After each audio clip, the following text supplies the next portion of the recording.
मित्रों नमस्कार। मैं मुकेश सुदैनिया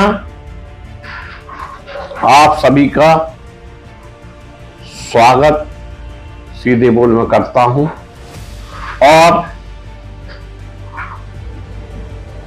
होली की शुभकामनाएं देता हूं। होली पर्व पर होली का ही विशेष आर्टिकल लेकर हम आपके सामने सीधे तौर पर उपस्थित हैं। बहुत कम लोग जानते हैं कि झांसी जिले के एरज कस्बे की रहने वाली थी होलिका। होलिका दहन और होली के सतरंगी पर्व की शुरुआत भी यहीं से हुई है दोस्तों।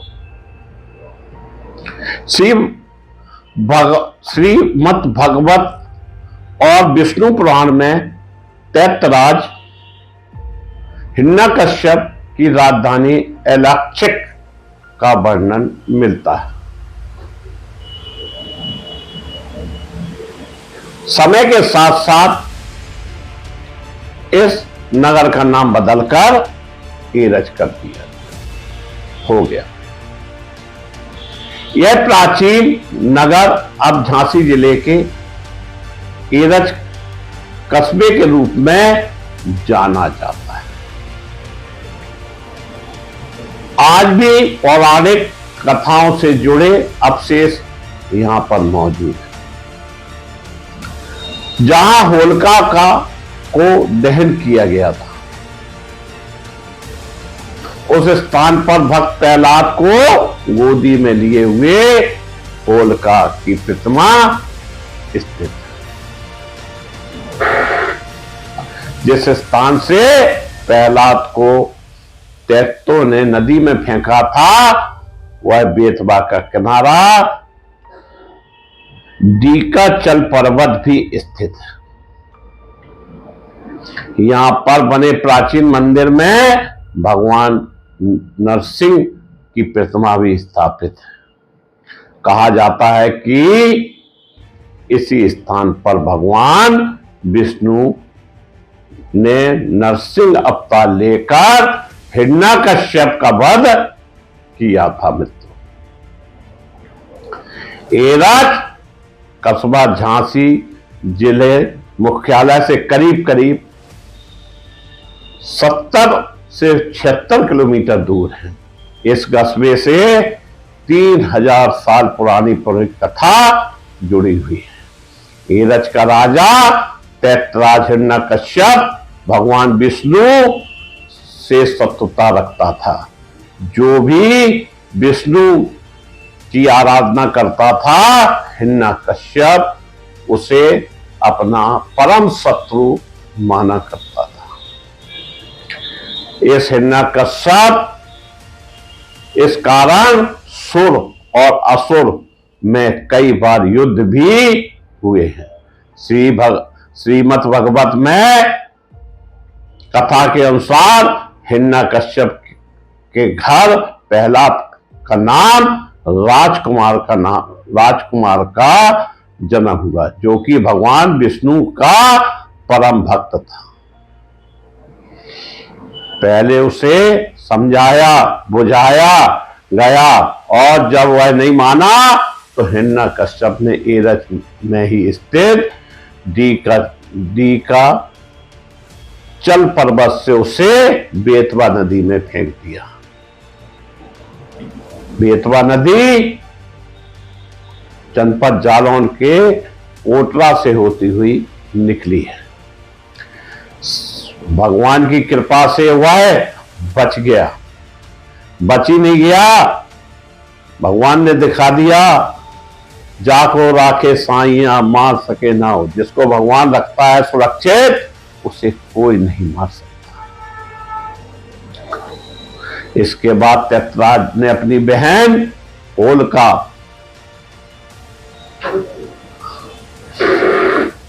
को जो वरदान प्राप्त था, भक्त प्रहलाद को उसकी गोद में बैठाकर चारों ओर से आग लगा दी।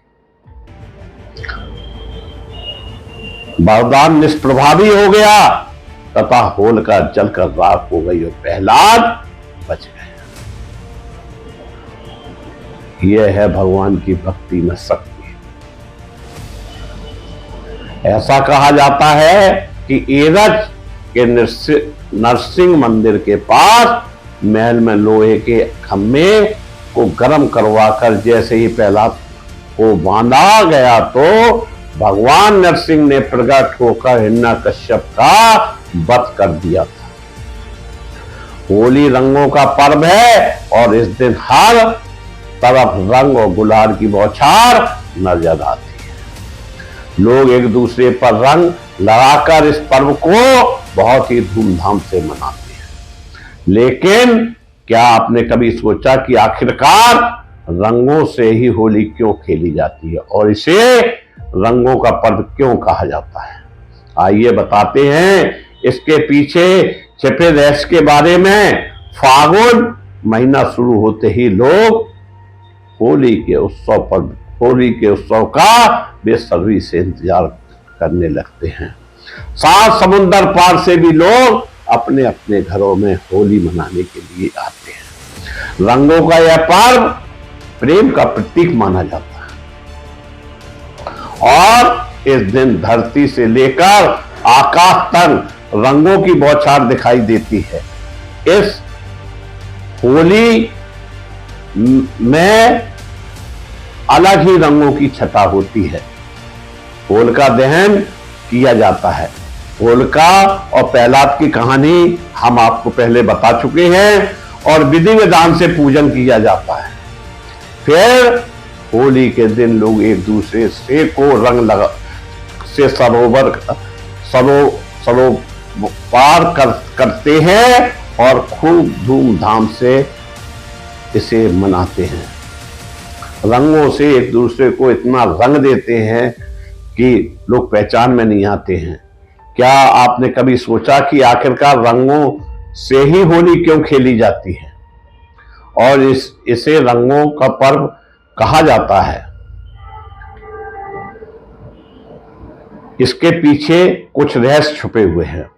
भगवान श्री कृष्ण से जुड़ा हुआ है यह पर्व।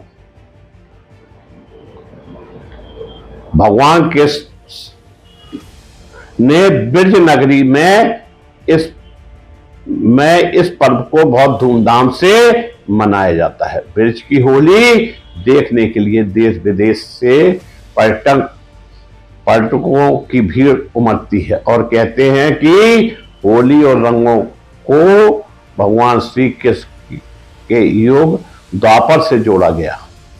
श्री कृष्ण को प्रेम का प्रतीक माना जाता है और होली की शुरुआत भगवान श्री कृष्ण को रंग लगाने के बाद ही होती है। पौराणिक कथाओं के अनुसार भगवान श्री कृष्ण अपनी माता यशोदा से हमेशा यही शिकायत करते थे कि राधा गोरी क्यों है और मैं काला क्यों हूं। मां यशोदा उनके इस सवाल को हंसकर टाल दिया करती थी। एक दिन कांधा ने अपने मां से जिद करने लगे कि बताओ राधा गोरी क्यों है। तब यशोदा ने सुझाव दिया कि जाकर राधा के चेहरे पर रंग लगा दो तो उसका रंग भी तुम्हारे जैसा हो जाएगा। मां का यह सुझाव सुनकर भगवान श्री कृष्ण रंग लेकर गए और राधा को रंग लगा दिया। पौराणिक कथाओं के अनुसार भगवान श्री कृष्ण अपनी माता यशोदा को हमेशा जो शिकायत करते थे और इस कथा में वह जोड़ा गया।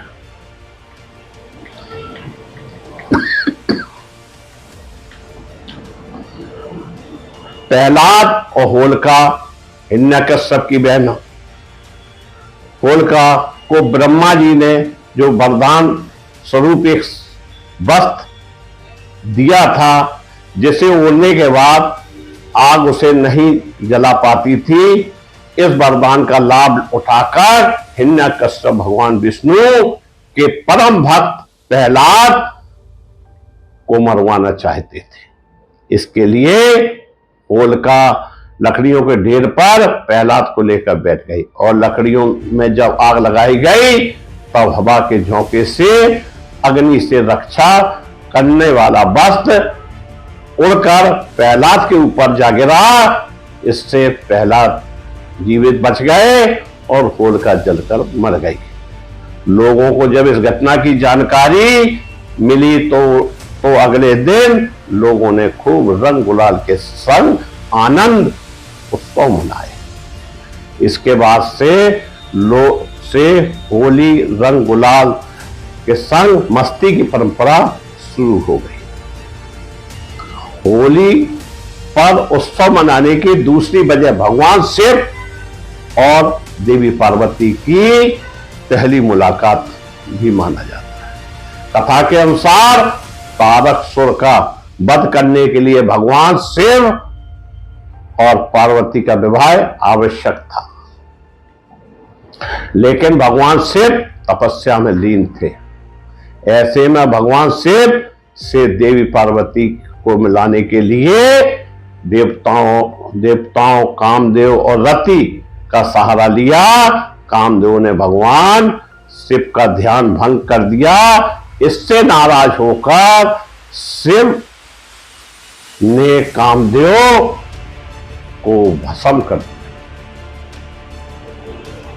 लेकिन इस घटना से भगवान शिव ने पहली बार देवी पार्वती को भी देखा और कामदेव के भस्म होने के बाद रति ने विलाप करना शुरू कर दिया।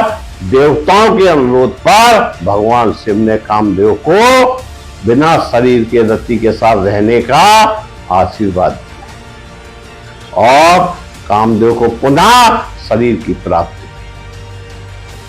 हुई। एक भी होली से जोड़कर देखा जाता है।